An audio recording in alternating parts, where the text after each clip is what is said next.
You're the maintenance guy. Why are you still sitting there? The hostess didn't whisper it. 3 tables turned to look. Lucas Reed didn't flinch. He straightened the collar of his only clean dress shirt, set his water glass down slowly, and said, "Because I have a reservation." He was 37 years old, a black single father who fixed broken wiring and replaced burned-out bulbs for a living. And tonight, for the first time in 4 years, a blind date had brought him to the most expensive restaurant in the city. His wallet held $40. His heart held even less confidence. But he had promised his 9-year-old son Caleb he would try. What nobody in that restaurant knew, what even Lucas had nearly forgotten, was that before the grief, before the grease-stained shirts, he had been one of the sharpest electrical engineers in the state. That past was about to matter more than he ever expected. Because the woman who walked through that door wasn't just his blind date.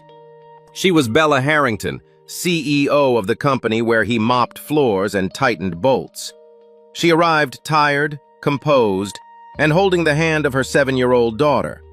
By the end of that night, Lucas would stumble onto a secret that powerful men had spent months trying to bury, and they would spend even longer wishing he hadn't. If you're new here, welcome. We tell stories like this every week, stories about quiet people who do the right thing when it costs them something. Hit subscribe so you don't miss what comes next. Now let's get into it. Lucas Reed woke up every morning at 5:15. Not because of an alarm, because Caleb's internal clock was broken in the most inconvenient direction. The boy had never once slept past 5:30 in his life, and at 9 years old, he showed no signs of changing. By the time Lucas got to the kitchen, Caleb was already at the table with a bowl of cereal, a library book propped against the orange juice carton, and an expression of complete contentment that Lucas had never managed to replicate at any hour of the day. This was their life. Small, steady, and built entirely around each other. Lucas worked maintenance at Harrington Tech, a gleaming 40-story tower in the financial district that housed one of the fastest-growing technology companies in the country. His job was to keep the invisible things running: the electrical panels, the ventilation systems, the server room cooling units, the 10,000 small mechanical details that nobody noticed until they broke. He was good at it, quiet, thorough, and reliable in a way that made him easy to overlook and harder to replace than anyone realized. To most people at Harrington Tech, he was simply the man who showed up when something stopped working. They didn't know his name. They called him when the lights flickered and forgot him when the lights came back on. What none of them knew, what Lucas rarely thought about anymore, was that he had spent 7 years before this job designing electrical infrastructure for commercial buildings. He had led teams. He had signed off on systems that kept hospitals running during blackouts. He had been, in the quiet opinion of his former supervisor, one of the most instinctively precise engineers the firm had ever hired. Then his wife Diana got sick, then sicker, then gone. Lucas had taken the maintenance job 3 months after her funeral. Lower stress, he told himself. Predictable hours, home by 6. He needed to be home by 6. Caleb had been 5 years old and still sleeping with the nightlight on. Now Caleb was 9, reading 2 grade levels above his class, and recently had begun asking questions that Lucas didn't always know how to answer. Questions like, why do some kids have a mom and a dad and we only have one? And, do you ever get lonely, Dad? And most recently, that morning over cereal, you should go on that date. You look lonely sometimes. Lucas had stared at him. I'm not lonely. Caleb had turned a page. Okay. That was the thing about Caleb. He never pushed. He just said what he saw and let it settle, and somehow that was always worse than an argument. So Lucas ironed the shirt. Bella Harrington had not wanted to go on a blind date either. She was 34 years old, the CEO of a company that employed over 2,000 people, and she had not sat down to a meal that didn't involve a board presentation or a quarterly projection in longer than she could clearly remember. Her assistant managed her calendar. Her publicist managed her image. Her lawyer managed everything her ex-husband had tried to take during a divorce that had lasted 14 months and cost more in legal fees than most people earned in a decade. What her team could not manage was her daughter, Lily, who was 7 years old, observant in the uncomfortable way that small children sometimes were, and who had recently started asking why other kids' moms came to school pickup looking happy. Bella had no answer for that one either. She had agreed to the blind date because her college friend Maya had set it up. Maya, who happened to know a co-worker of a man named Lucas Reed from a mutual friend's dinner party, and who had decided with the kind of optimistic certainty that was hard to argue against that the two of them made sense. Bella had said no the first time. She said yes the third time, mostly because Lily was sitting right there when Maya called again and said loudly, "Mama needs to go. She never goes anywhere fun." 7 years old. The same gift for observation as a certain 9-year-old across town. The problem was that Lily's regular sitter had canceled that evening, and Bella's backup had canceled after that. So Lily came with her, clutching her stuffed bear, a well-worn thing named Captain, who had a button eye from a laundry incident and one arm that had been carefully reattached more than once. Sitting down across from an empty chair like this was a perfectly normal situation. Neither of them knew who they were waiting for. Lucas didn't know the woman Maya had described. Smart, private, raising a kid alone, could use some normal. Was the same woman whose name was printed on the building where he spent 40 hours a week. Bella didn't know the man her friend had chosen. Steady, kind, good father, been through a lot. Was the same man she had walked past in the third-floor corridor a dozen times without once learning his name. The reservation was for 7 o'clock. It had started 3 hours before the reservation. Lucas had been in the server room on the 32nd floor, running his standard end-of-week check on the cooling units, when he heard voices in the corridor outside. He wouldn't have paid attention. People talked in corridors all the time, except that one of the voices dropped suddenly, the way voices do when a conversation shifts from ordinary to something it shouldn't be. He recognized the second voice immediately, Victor Kane, COO of Harrington Tech, a tall, silver-haired man in his 50s who moved through the building with the ease of someone who had decided long ago that everything in it belonged to him. Lucas stayed still. Through the half-open door, he caught fragments. Restructuring clause, subvote window closes in 10 days. Board members are already leaning our direction. And then, clearly without any effort to lower his voice, the child is the final card. When she's destabilized on a personal level, the board will move on its own. A pause, then footsteps walking away.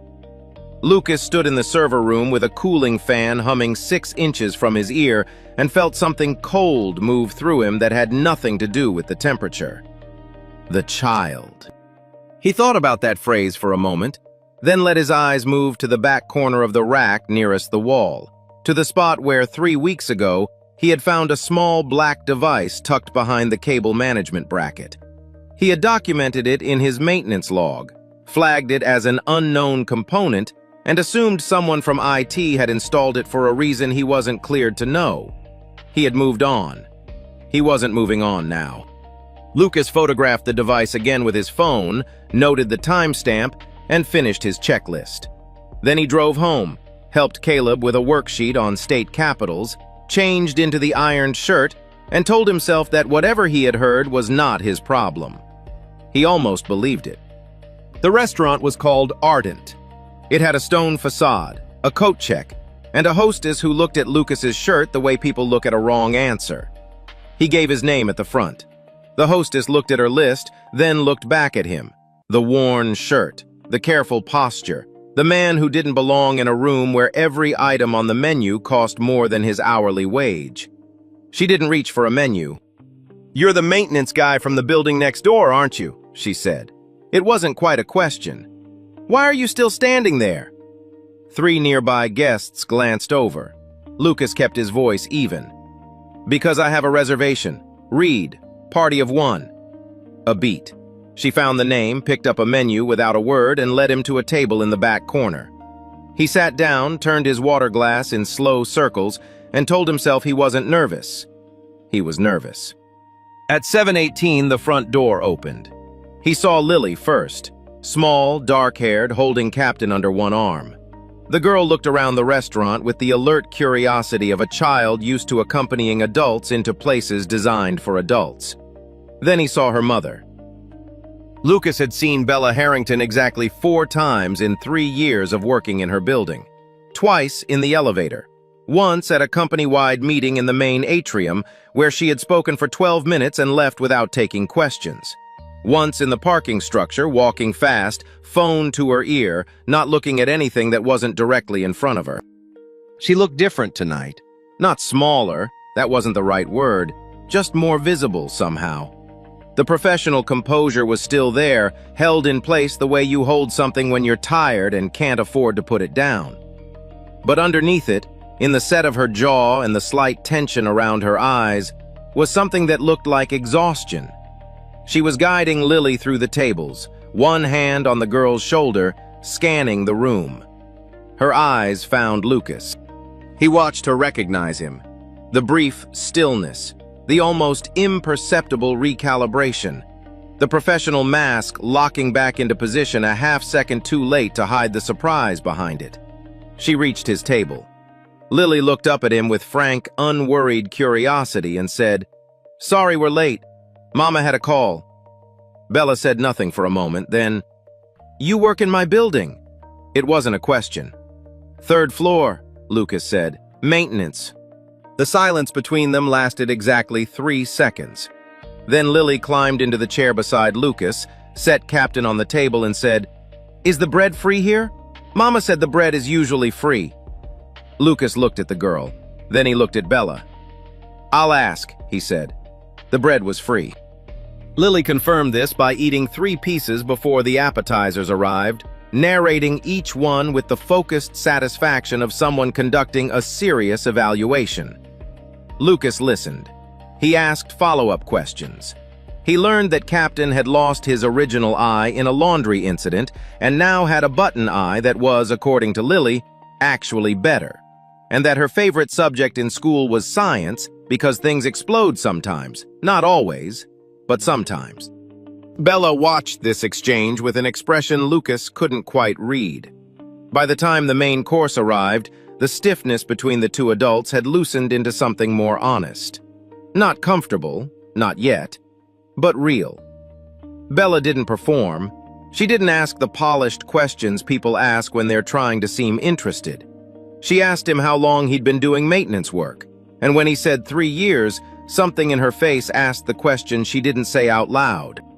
"I used to do electrical engineering," Lucas said. "Commercial projects, before." "Before what?"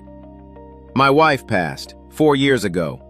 He said it the way he always said it, plainly, without drama, because drama didn't change it. "My son was 5. I needed something predictable." Bella was quiet for a moment.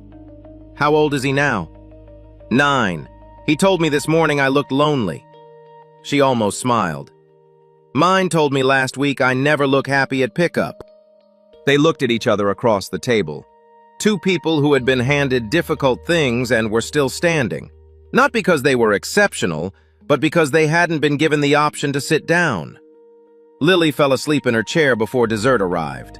Bella transferred her to her lap with the practiced ease of someone who had done it 100 times, and kept talking, and didn't apologize for it. Lucas didn't want her to. He drove home slowly. Caleb was already asleep when he got in. Lucas checked on him, the nightlight still on, the library book open on the covers, and then sat at the kitchen table with his phone and didn't move for a long time. He pulled up the photo he had taken in the server room. The small black device tucked behind the cable bracket where a routine inspection would never find it and a non-technical employee would never recognize it. Lucas recognized it. He had worked with network infrastructure long enough to know exactly what it was. A passive data tap. A device designed to copy traffic moving through a network without announcing itself. Someone had been stealing data from Harrington Tech. Quietly. For weeks, possibly months. He thought about Victor Kane's voice dropping in the corridor. The restructuring clause. The subvote. the board leaning our direction, and then, the child is the final card. Lucas set the phone down. He understood the shape of it now, even without all the details. Someone, Victor, or someone working with Victor, was maneuvering to take control of Bella's company. The stolen data was leverage. The board vote was the mechanism. And Bella's personal life, her daughter, her stability, her vulnerabilities as a single mother, was being used as a crowbar to pry the board away from her. She didn't know any of it. He was almost certain of that. The woman at dinner tonight was not a woman running a cover story. She was just tired and careful and trying to give her daughter a normal evening. Lucas thought about what happened if he stayed quiet. He kept his job. Caleb kept his stable, unremarkable life, and Lucas kept being the man who fixed things that other people broke and never got thanked for either. He thought about what happened if he didn't. He was a black maintenance worker accusing a senior executive of corporate fraud based on a photograph and an overheard conversation. No title, no standing, no reason for anyone to take him seriously on the best day he'd ever had. He thought about Lily sleeping in Bella's lap. He thought about Caleb at the table that morning. You look lonely sometimes. He thought about a device tucked behind a bracket, copying everything, and nobody noticing because nobody was supposed to look that closely. Lucas picked up his phone and opened his maintenance reporting system. He began to type. The report took him 2 hours to write. Not because the technical details were complicated. Lucas could have described the device in 3 sentences, but because he understood with complete clarity that the way he wrote it mattered as much as what he wrote. He was not a cybersecurity analyst. He was not an IT director. He was a maintenance technician, and if his report read like an accusation instead of documentation, it would be dismissed before anyone finished the first paragraph. So he wrote it like a technician. He listed the date and time of discovery. He included the device's physical location with precise measurements from the rack's reference points. He attached the photographs with timestamps. He cited the relevant section of the company's facilities inspection protocol that required unknown equipment to be reported. He requested an independent hardware audit of the server room and attached his full maintenance log for the past 6 weeks as supporting context. He did not mention Victor Kane. He did not mention the conversation in the corridor. He did not mention Bella Harrington or the blind date, or any of the things that would make this look like something other than what it needed to look like. A thorough, methodical report from a careful employee doing his job. He submitted it at 11:47 that night to the building security manager, the facilities director, and the company's internal compliance inbox. Then he went to bed and did not sleep well. The following week moved slowly. Lucas received an automated confirmation that his report had been received. Then silence. He went to work, completed his rounds, replaced a ballast on the 27th floor, recalibrated a thermostat on 14, and waited. He didn't ask anyone about the report. He didn't follow up. He understood that following up would look like pressure, and pressure from a man with no standing looked like something else entirely. What he didn't fully account for was how much the waiting would show on his face. Caleb noticed on the 3rd night. They were at the kitchen table after dinner, Caleb working through a math worksheet while Lucas sat across from him with a cup of coffee that had gone cold. Caleb finished a problem, looked up, and pushed his folder across the table. "Can you check these?" Lucas pulled the folder toward him. He looked at it. He read the same problem 3 times without processing it. Caleb watched him. "Dad," Lucas looked up. "You're not reading it." He looked back at the worksheet. Caleb had gotten every problem right, which he almost always did, and had drawn a small rocket ship in the margin of the last page, which he also almost always did. Lucas had missed both things entirely. He set the folder down. "Sorry, I've got something on my mind." "Is it about work?" "Kind of." Caleb considered this. "Is it bad?" Lucas thought about a small black device behind a cable bracket. He thought about a man saying the child is the final card in a corridor where he thought no one could hear him. "Not for us," Lucas said. "I just have to figure out the right way to handle it." Caleb nodded, retrieved his folder, and tucked it into his backpack. Then he paused. Remember when the Hendersons' power went out, and it was actually their panel and not the city's, and you figured it out because you noticed the other houses still had lights? Lucas looked at him. Yeah. You said you fixed it because you paid attention when other people stopped looking. Caleb zipped the backpack. I think you're probably doing that again. Lucas didn't say anything. Caleb picked up his bag, said goodnight, and went to his room. Lucas sat at the table for a long time after that, in a kitchen that was quiet and ordinary and full of things he was not willing to put at risk.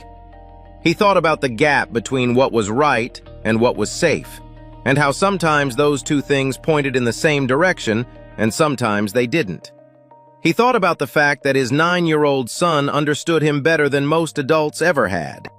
He got up, rinsed his cup, and decided he was not going to be the man who looked away because looking was inconvenient. The call came on a Thursday afternoon.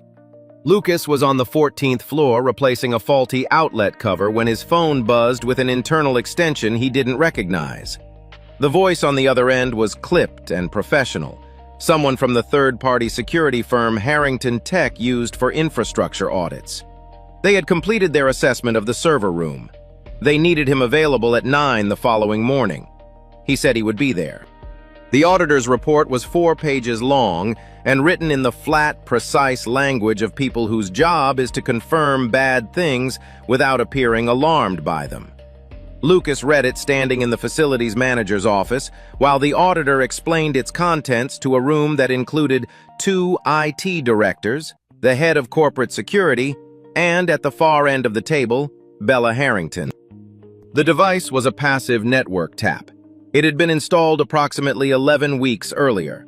In that time, it had copied and transmitted a significant volume of internal network traffic, communications, file transfers, system access logs, to an external endpoint the auditors had not yet traced. The room was very quiet when the auditor finished. Bella asked 2 questions in a voice that gave nothing away. Then she looked at Lucas across the table and said, "I'd like a few minutes." Everyone else left. They sat across from each other in a room that felt different without an audience. Bella's composure was still in place, but Lucas could see what it was costing her. The slight tension in her hands, the way she was choosing every word before she said it. "You found this 3 weeks ago," she said. "I flagged it the day I found it. I didn't know what it meant until later." "What changed?" Lucas told her about the corridor. He repeated Victor's words as precisely as he could. The restructuring clause, the sub-vote window, the board leaning. And then the last part. The child is the final card. When she's destabilized on a personal level, the board will move on its own. Bella didn't react immediately. She sat with it the way someone sits with news they were half expecting and fully dreading. "He's been tracking Lily," she said. It wasn't a question.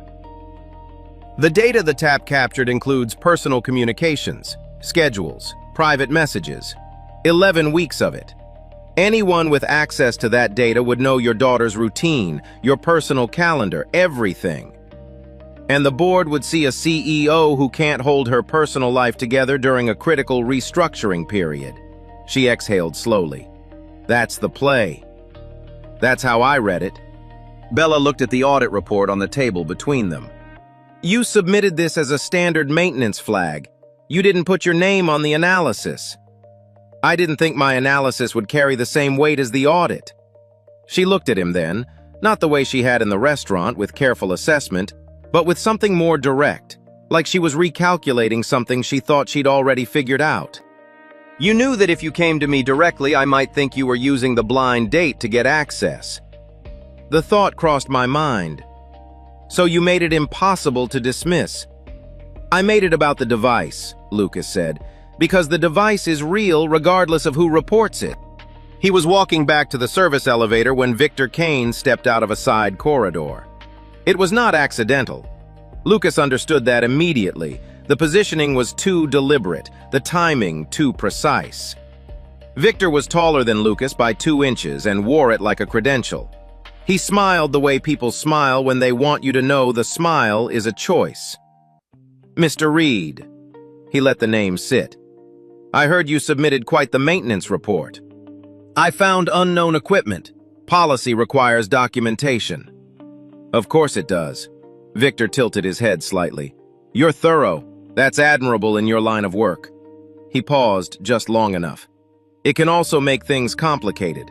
People start paying attention to a man who goes looking for things, and sometimes they find reasons to look back. Lucas held his gaze. I appreciate the advice. Just a friendly observation. Victor's smile didn't change. How's your son? Caleb, isn't it? Must be a lot doing all of that alone. The data tap had been running for 11 weeks. It had captured everything: internal communications, personnel files, any mention of Lucas's name after Bella had flagged his report for follow-up. Victor had done exactly what someone with access to all that information would do, learned every pressure point available to him. The mention of Caleb landed exactly the way it was intended to, a hand resting lightly on something fragile. Not a threat, a demonstration.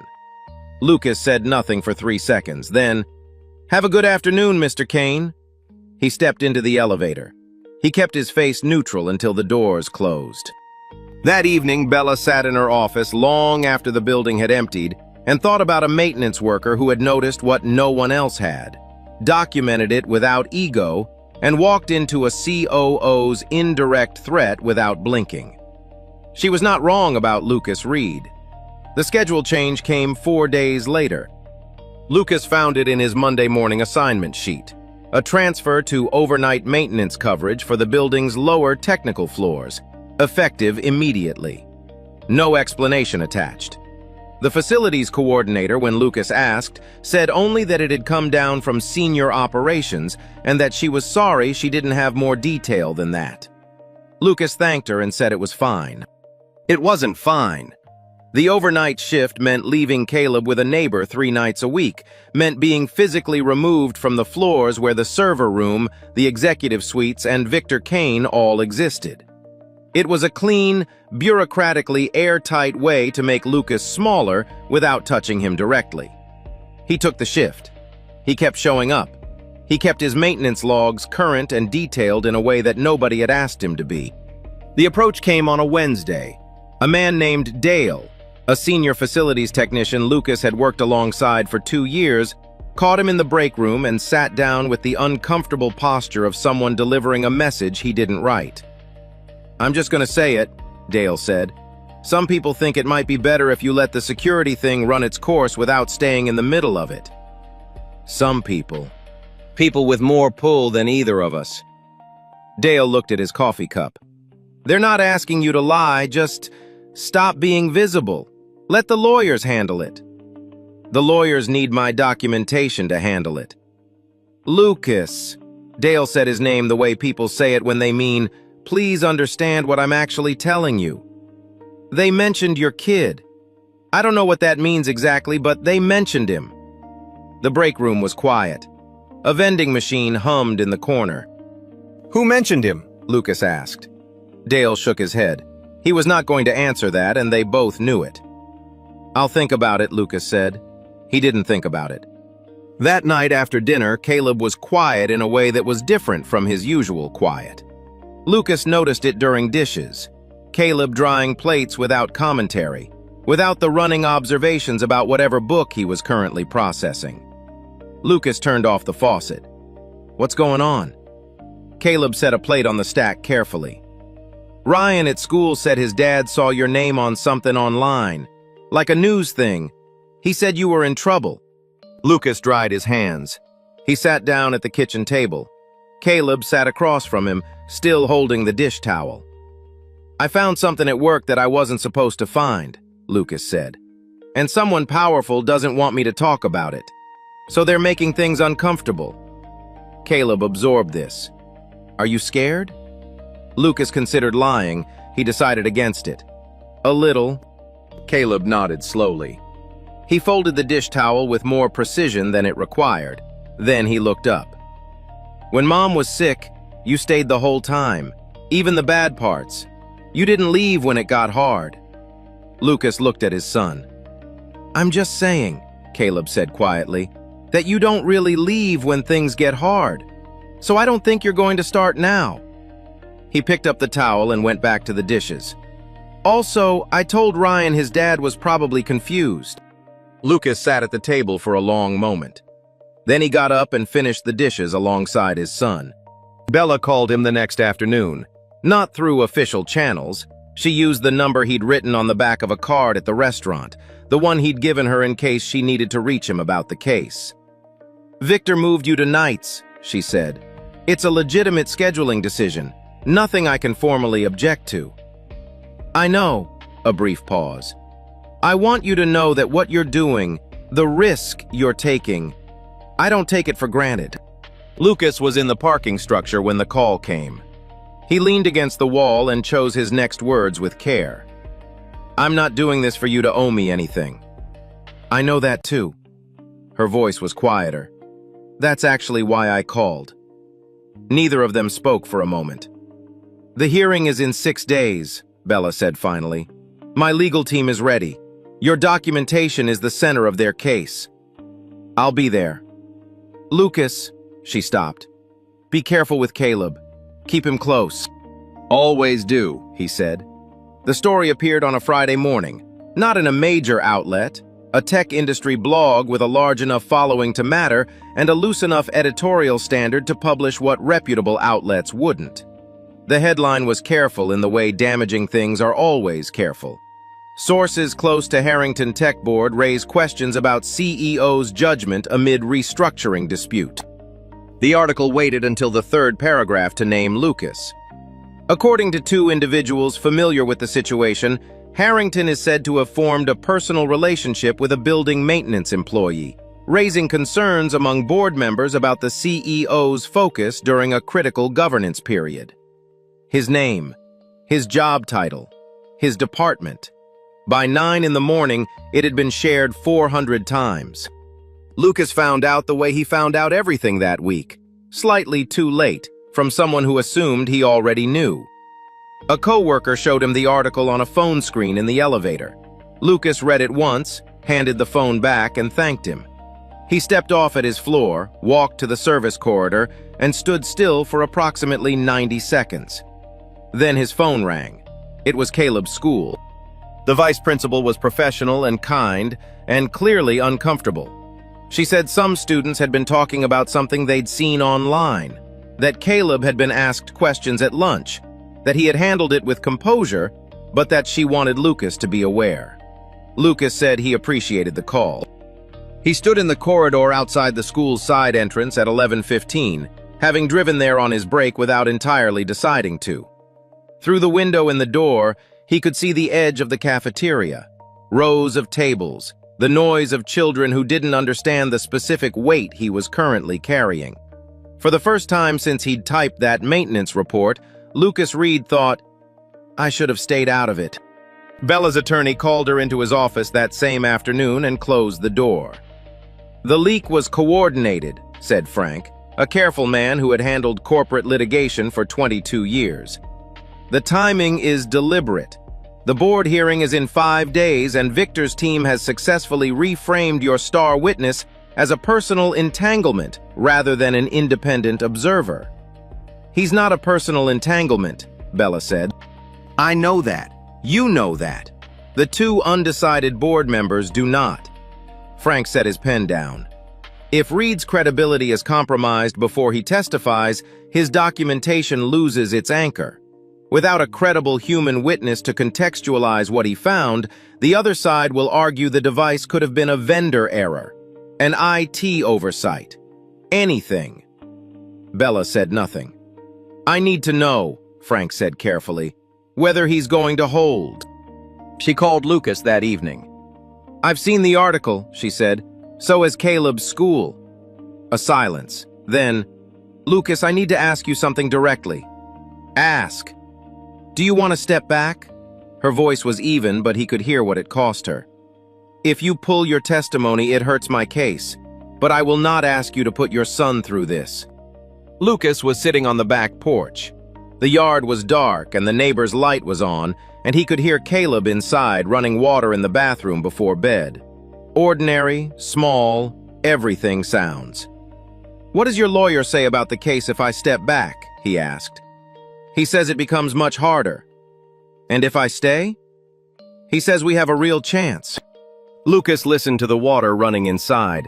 He thought about a 9-year-old boy who had told him he didn't leave when things got hard. He thought about a little girl named Lily, whose schedule was being cataloged by a man who called her a card to be played. He thought about what it meant to see something and look away. "I'm not stepping back," he said. The words came out without hesitation, which surprised him a little. "Okay," Bella said quietly. "5 days. Tell your lawyer to be ready." The boardroom was on the 39th floor. Lucas had been in it once before, 3 years ago, to repair a faulty lighting panel before a shareholder presentation. He had done the work in 40 minutes and left before anyone arrived. He wore the same shirt he had ironed for the blind date. The hearing convened at 9 in the morning with 7 board members present, 2 legal teams, an independent mediator, and a court reporter. Victor Kane sat at one end of the table with his attorneys arranged beside him like a declaration. He was composed in the particular way of men who have never seriously considered the possibility of losing. Not arrogant exactly, but settled, as though the outcome were already a formality. He glanced at Lucas once when he entered. The glance lasted less than a second and communicated everything it needed to. "You don't belong here." Lucas sat down and folded his hands on the table. Bella's attorney presented the audit first. 4 pages of technical findings, confirmed by an independent firm, establishing that a data capture device had operated covertly on the company's network for 11 weeks. Dates, traffic volumes, transmission endpoints, the kind of evidence that does not have a personality and cannot be discredited. Victor's team objected on procedural grounds twice. The mediator noted both objections and continued. Then Frank called Lucas. Lucas stated his name, his job title, his tenure at Harrington Tech. Victor's lead attorney, a compact woman named Sandra who had the focused energy of someone who had won by exhaustion before, began her cross-examination without delay. "Mr. Reed, you have no cybersecurity certifications, correct?" "Correct." "No formal training in network infrastructure?" "I have a degree in electrical engineering and 7 years of commercial infrastructure experience. I'm not a cybersecurity specialist. I'm someone who knows what belongs in a server room and what doesn't." Sandra moved on. "Isn't it true that you met CEO Harrington socially approximately 2 weeks before submitting this report?" "We were introduced through mutual acquaintances, yes." "And you didn't disclose that relationship when you submitted the report?" "The report documented a physical device I found during a routine inspection. My social schedule wasn't relevant to the device's existence." "Mr. Reed, would you say you had a personal motivation to assist Ms. Harrington?" Lucas looked at her directly. "I had a professional obligation to report unknown equipment. That's what I did.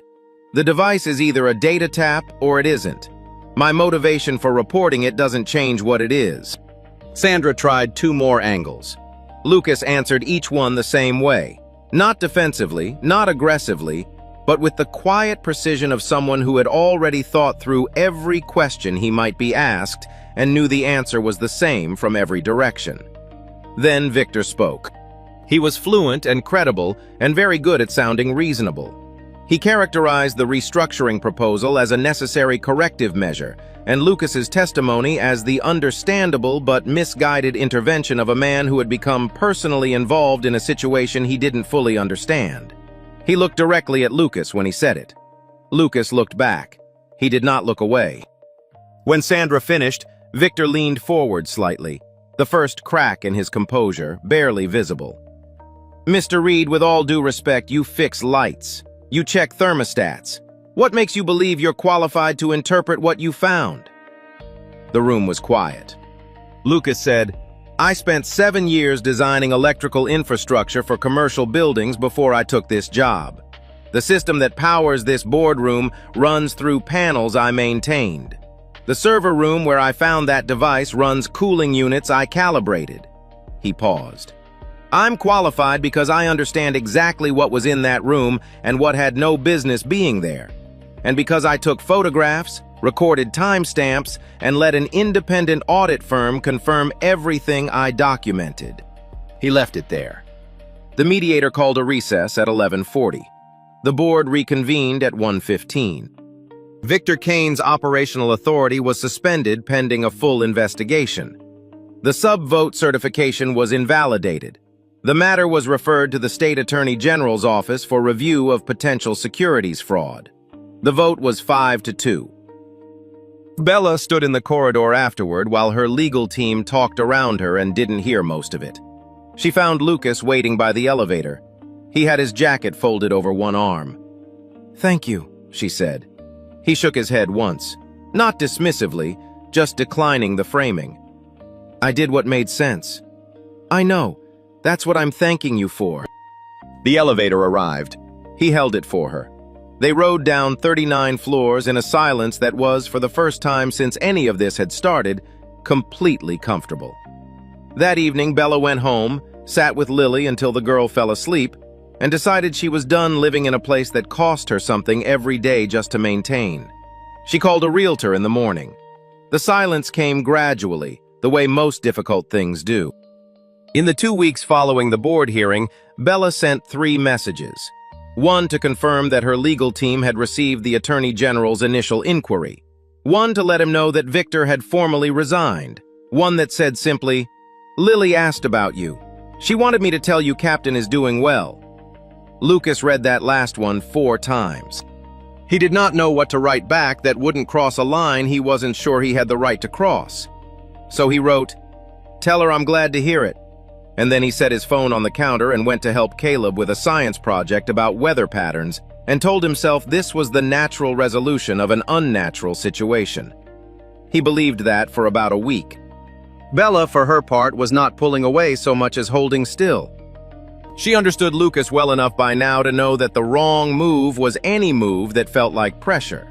He was a man who had spent 4 years making himself smaller so his son would have more room, who had reported a crime through a technical memo because he knew a direct approach would look like something else, who had stood in a boardroom and declined a thank you because he didn't want the framework of obligation anywhere near what he'd done. If she walked back into his life carrying the weight of everything he had done for her, he would step back. Not out of indifference, out of respect for the distance between them. So she waited. She focused on Lily, on the company's stabilization, on finding a place to live that didn't feel like a performance of success she was no longer interested in giving. The apartment she'd been in for 3 years had a view of the city that had once felt like an achievement. Now it felt like a display case. She wanted a yard. She wanted Lily to have a neighbor kid to run around with. She wanted mornings that didn't begin with a schedule managed by someone else. She found a house in late October. Quiet street, a yard with an oak tree in the back corner, a neighborhood that felt like somewhere people actually lived. She signed the lease on a Thursday. Caleb noticed his father's mood the way he noticed most things, quietly, without making a production of it.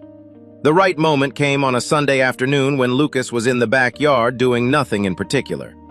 Caleb came out with 2 juice boxes and sat on the back step beside him. They sat for a while without talking. Then Caleb said, "Do you miss her?" Lucas looked at the fence. "We weren't really... It wasn't a situation where missing someone is the right word." Caleb handed him a juice box. "What's the right word?" Lucas took it. He thought about a woman who had shown up to a blind date exhausted and composed and human in a way she clearly didn't show many people, who had listened to him talk about Diana without pity, who had said, "I know that too," in a way that meant she had actually been paying attention. "I don't know," he said finally. Caleb nodded as though this were a perfectly satisfactory answer. He finished his juice box, stood up, and went back inside. Lucas sat in the yard for another 20 minutes looking at the fence. He was replacing 3 boards on the side fence on a Saturday morning in November when the moving truck turned onto the street. Lucas heard it before he saw it. The low diesel rumble, the hydraulic sigh of a heavy vehicle slowing down. He glanced up. The truck pulled to the curb. Next door. Lucas set down his hammer. He watched two movers climb out and begin unloading boxes. A disassembled bed frame, a wooden bookcase, a small bicycle with streamers on the handlebars that he recognized before he recognized anything else. Then the passenger door of a car parked behind the truck opened. Lily stepped out first.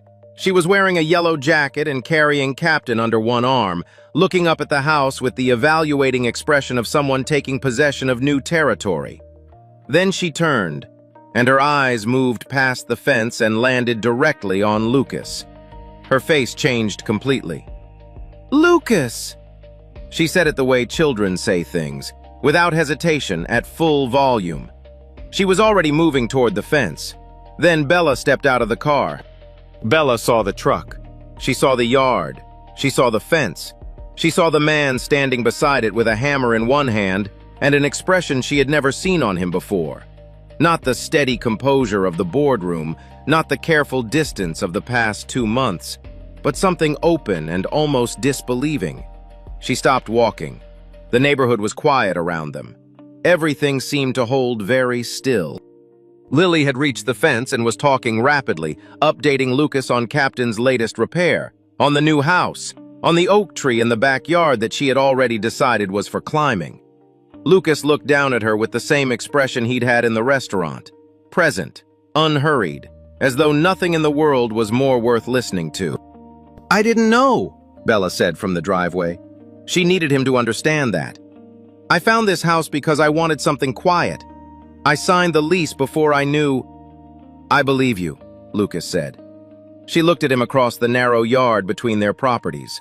The fence between them was waist-high, 3 boards newly replaced, smelling faintly of sawdust. The back door of Lucas's house opened and Caleb appeared on the porch, assessing the situation with the measured attention he brought to everything. He looked at the truck. He looked at the movers. He looked at Lily, who turned and looked back at him with the direct curiosity of a 7-year-old who has identified a person of interest. "Hi," Lily said. "Hi," Caleb said. "Do you like climbing trees?" "Depends on the tree." "There's one in the back. It's good, I can tell." "You haven't climbed it yet." "I know a good tree when I see one." She said it with complete confidence. Caleb appeared to find this reasonable because he came down to the fence without further argument.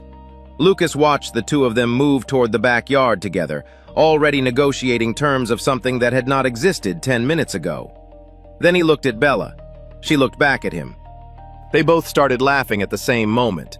Not the polite, managed kind, but the helpless kind that comes when something is so improbable that the only honest response is to let it be funny. November became December without either of them making a decision about it. That was the thing Lucas noticed first, that nothing felt like a decision. It felt more like weather, like the way a season changes not on the day the calendar says it should, but gradually, in the accumulation of small, ordinary things, until one morning you look up and something is different, and you cannot identify the exact moment it shifted. The morning started it. Bella's schedule meant she needed Lily at school by 7:45, and Lucas had always taken Caleb at 7:50. The overlap was 3 blocks of sidewalk and a crossing guard named Pete, who saw no reason to pretend he wasn't pleased about the arrangement. By the 3rd week, the 4 of them were simply leaving together, Caleb and Lily arguing companionably about something different every day, while Lucas and Bella walked a half-step behind and said very little and didn't need to. There were other things. A Saturday afternoon when Bella's kitchen faucet developed a slow drip, and she knocked on Lucas's door to ask if he knew a plumber. Lucas followed her back, fixed it in 11 minutes, and stayed for coffee because the kids had disappeared into the backyard with a plan involving the oak tree that required supervision. The coffee was good. Bella made it strong. Lucas sat at her kitchen table and felt comfortable there in a way that surprised him. There was the evening she appeared at his door with a bakery box, and the preemptive admission that she had not made any of it herself. Lucas accepted the box without comment. Caleb ate 3 pastries and told Bella she should be honest about her baking limitations more often. Lily and Caleb had become a fact unto themselves by now. The oak tree had been climbed and was the site of an ongoing project that neither adult fully understood. They did homework at whichever kitchen table was available. Lily had decided Caleb was her best authority on science. Caleb had decided Lily was the only person he had met who could identify cloud formations faster than he could. It was a mutually beneficial arrangement, and neither of them had needed any adult to organize it. On the last Friday evening before Christmas, Lucas was on the porch when Bella came out of her front door and sat on her own porch steps. The street was quiet. The houses had lights up. Someone 2 doors down had an inflatable snowman that had partially deflated and now leaned at an angle that made it look thoughtful. They sat on their respective porches for a moment, separated by the fence and the narrow strip of yard between. Then Bella said, "I was afraid I'd pressure you." Lucas looked over. "After everything," she said, "I kept thinking, if I show up in his life, he won't know if he wants me there or just feels like he owes me something. So I stayed back. I found a house that felt right, and I signed the lease, and I told myself I was giving you space." She looked at the fence. "I didn't know the space had a fence in the middle of it." Lucas was quiet for a moment. Then he said, "I think the problem with the space was that I kept looking at it." Bella turned to look at him. "You don't have to give someone space," Lucas said, "if they're already right next to you." From the backyard came the sound of Caleb explaining something patiently, and Lily disagreeing with full confidence. Ordinary noise, the kind that meant everyone was exactly where they were supposed to be. Lucas stood up and walked to the fence. Bella walked down from her porch steps. They stood on opposite sides of it for a moment, close enough that the fence between them was more a formality than a boundary. And then Lucas reached across and took her hand, and the fence stopped meaning anything at all. Above them, a December sky held still. In the backyard, 2 kids who had found each other on a moving day climbed a tree that one of them had known was good from the moment she saw it. And on the front porch, between 2 houses on a quiet street, something that had started with a wrong address and an ironed shirt became exactly what it was always going to be. You know what stayed with me about Lucas? He wasn't trying to save anyone. He wasn't chasing recognition or waiting for someone to notice him. He was just a man who paid attention, who saw something wrong and couldn't pretend he hadn't seen it, who sat across from a little girl at a restaurant and listened to her like her stories mattered, who went home every night to a 9-year-old who somehow always knew exactly what his father needed to hear. There's something quietly powerful about a person like that.